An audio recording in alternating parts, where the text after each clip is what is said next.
Aujourd'hui pour cette première université de rentrée du Parti Socialiste de l'Hérault. Merci à Loïc Linares, merci à Paul Aliès, merci à Vincent Tesser et merci à tous les bénévoles qui les ont aidés, qui les ont assistés pour organiser cette manifestation. Merci à tous les invités, secrétaires nationaux du parti, Colombe Brossel, Luc Carvounas, aux partenaires de gauche qui sont là et qui seront là cet après-midi, aux syndicalistes, aux universitaires qui ont répondu à notre invitation. Cette université de rentrée était un engagement de campagne que j'ai fait lors du dernier congrès. Cet engagement de campagne est désormais tenu et il est tenu grâce à vous. Il est tenu grâce à vous car c'est vous qui m'avez accordé votre confiance à moi et à l'équipe fédérale qui m'entoure pour rénover et reconstruire cette fédération afin d'y porter une ambition, le débat d'idées, la présence sur le terrain et la confrontation des points de vue. Et si nous sommes en grande partie là, c'est grâce à la confiance que vous nous avez accordée. Donc je vous dis au nom de toute l'équipe fédérale, merci à vous tous et à vous toutes. Je le disais hier à l'occasion du Conseil fédéral de rentrée de notre convention fédérale de ratification des investitures dans les communes de moins de 20 000 habitants, les candidats passent, les élus passent et le parti reste. Pour que le parti demeure, il faut qu'il regorge des militants. Et il faut que, à temps régulier, des rangs des militants s'avancent des candidats. Que ces candidats soient élus. Et c'est le vœu que nous formons pour les camarades que nous avons investis hier, dont nous avons ratifié l'investiture hier. Mais le vœu que nous formons avant tout et surtout, c'est que ces camarades, candidats et demain élus, n'oublient jamais les militants qu'ils ont été. Et gardent toujours en eux l'âme militante qui fait qu'un jour, ils ont rejoint le Parti Socialiste. Dans l'Hérault, nous pouvons être confiants dans la participation de ces élus à nos travaux. Hier, j'en veux la preuve, 7 parlementaires sur 8 socialistes dans l'Hérault étaient à nos côtés, toute la journée. Aujourd'hui, je regarde à nos côtés aussi, les parlementaires socialistes sont là, les maires sont là, les conseillers généraux sont là, les conseillers régionaux sont là, ce qu'on appelle les cadres intermédiaires du parti sont là et je vous en remercie. Ça témoigne de votre reconnaissance dans le travail qui est accompli et par votre présence, vous me légitimez encore plus et vous légitimez la fédération et l'équipe fédérale qui mène cette fédération. Des membres du Conseil national sont aussi à nos côtés, de toutes les sensibilités, de toute l'émotion, et je les en remercie. C'est grâce à eux aussi que la fédération de l'Hérault peut fonctionner dans un cadre plus démocratique, plus serein, plus apaisé et plus fraternel. Cette université de rentrée est l'occasion pour nous de lancer la campagne des municipales, car nous avons de grandes ambitions dans ce département. Reconquérir Lunel, reconquérir Sète, reconquérir Agde, reconquérir Pézenas, reconquérir Saint-André-de-Sangonis, reconquérir Béziers, et toutes ces communes moyennes et petites que nous avons eu l'occasion de gérer par le passé. Nous voulons les reconquérir avec vous, avec les militants, avec les candidats, mais aussi dans le cadre d'un rassemblement de la gauche dont il sera question cet après-midi. Être ici aujourd'hui, c'est l'occasion pour moi de rappeler les réalisations de la première année du quinquennat de François Hollande. Plusieurs choses ont été réalisées. Je vais passer très vite pour laisser la parole à Guillaume Garot qui doit partir tôt, et donc je ne serai pas très long. Je citerai juste la rentrée scolaire grâce au travail de Vincent Payon et avec la confiance du président de la République et du Premier ministre. C'est la première fois depuis plusieurs années que nous avons une rentrée scolaire en France qui est aussi apaisée et aussi sereine dans l'intérêt des enfants et dans l'intérêt de la jeunesse française.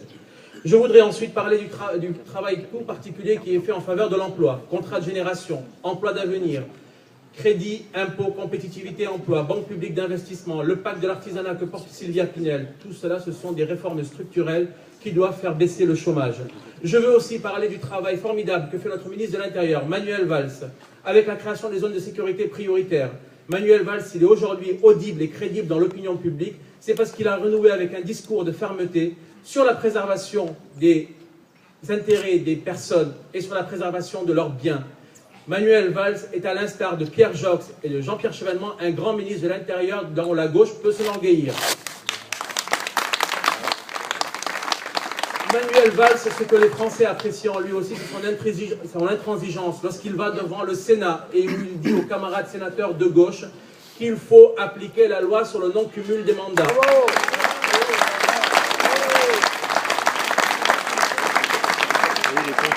Cette première année du quinquennat de François Hollande aussi, elle est marquée par la générosité, l'éloquence, le talent de Christiane Taubira lorsqu'elle défend le mariage pour tous à l'Assemblée nationale et au Sénat. cette première année du quinquennat de François Hollande, elle est aussi marquée par la réforme ambitieuse pour les consommateurs dans le domaine de l'économie sociale et solidaire qui est portée par Benoît Hamon et dont nous pouvons être fiers. Elle est aussi incarnée par la réforme que veut mettre en œuvre Stéphane Le Foll dans le domaine de l'agriculture. Et je sais qu'il y a à cette tribune de nombreux parlementaires des territoires ruraux qui sont particulièrement attentifs au maintien et à la préservation des aides de la PAC pour les vignerons en particulier. La première année du quinquennat de François Hollande, c'est celle aussi de ce dialogue que nous avons renoué avec nos concitoyens et avec les étudiants en particulier. Vous l'avez vu, la menace qui planait sur le site universitaire de Béziers à cause des choix hasardeux qui avaient été faits par les précédents gouvernements. Et hier, Geneviève Fioraso a pris la parole dans le Midi Libre pour dire qu'il était hors de question de fermer le site universitaire de Béziers car le gouvernement de François Hollande et de Jean-Marc Ayrault font le pari de l'intelligence, de la matière grise, de la recherche. Et c'est la raison pour laquelle nous aussi nous sommes attachés, à côté des sites universitaires de Montpellier, à la préservation du site universitaire de Béziers. Je souhaitais aussi vous dire que nous sommes fiers et honorés de compter dans le gouvernement qu'anime Jean-Marc Ayrault des ministres comme Christiane Taubira, je le disais tout à l'heure, mais aussi comme Cécile Duflot, qui portent haut et fort cette ambition, cette exigence que nous avons pour le logement social, afin de permettre à nos concitoyens qui en ont besoin de pouvoir y accéder.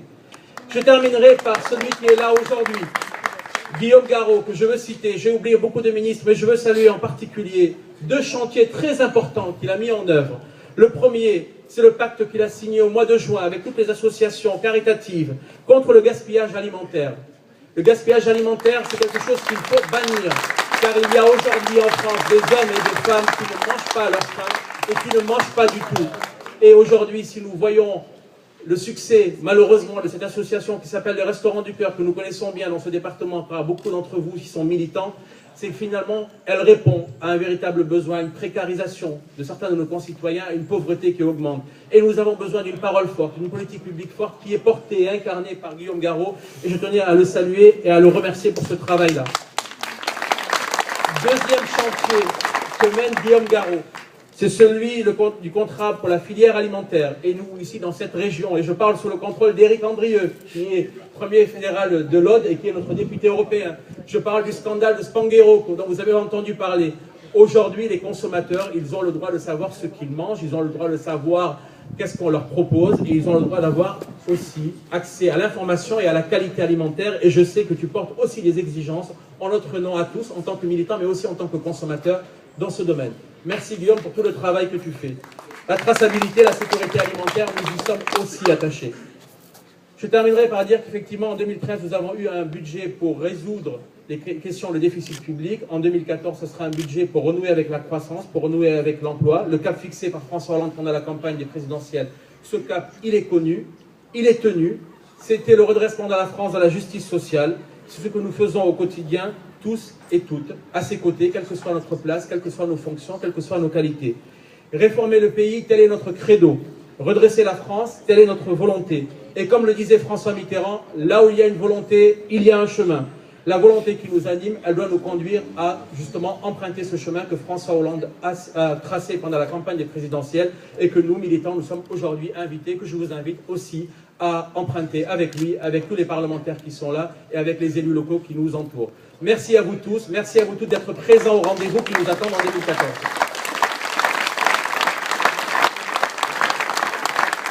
Mes chers camarades, je viens